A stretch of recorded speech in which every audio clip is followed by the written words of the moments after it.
Hello, today we're going to talk about processed foods.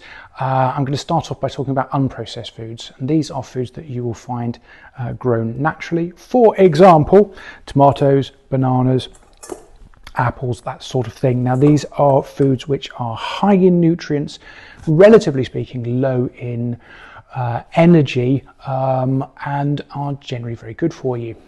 You can start processing these natural foods, and if you minimally process them, for example freezing peas or canning goods that have been washed, this is processing, but actually you can maintain some of the goodness. Now in the frozen peas example, you're locking in the nutrients, which means they last longer. If you wash certain foods, you're actually washing some of the salts off them, and we know that salt can be indicated in certain health conditions. You can then start moderately processing these things. So for example, you could talk about beans. Now these are normally very good for you, but they have had some sugars and some salt added to make them a little bit nicer.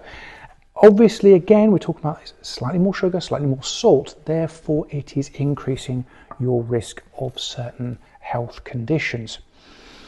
If we then take that to the extreme, we go with the ultra processed foods. These are foods where the original product has been completely altered and it has been added to.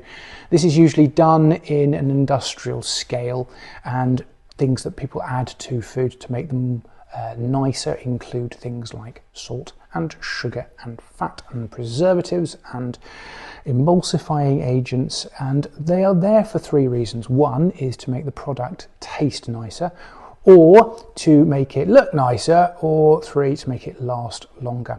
And it's these added things which increase our risk of heart disease and stroke and certain types of cancers and diabetes, that sort of thing. So these are the products that we need to avoid, and specifically, here's an example or a series of examples of, it's things like ready meals, it's things like biscuits and snacks and crisps and chocolate, and a lot of processed meats will certainly be very bad for you as well.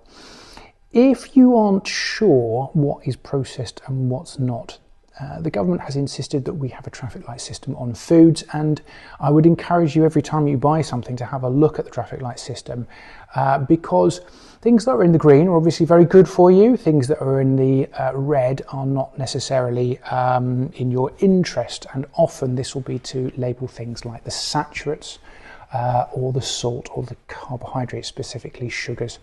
And so my take-home message today is, if you are unsure, have a look at the traffic light system, but if it is unprocessed or minimally processed, then it is something that should be part of your natural healthy diet.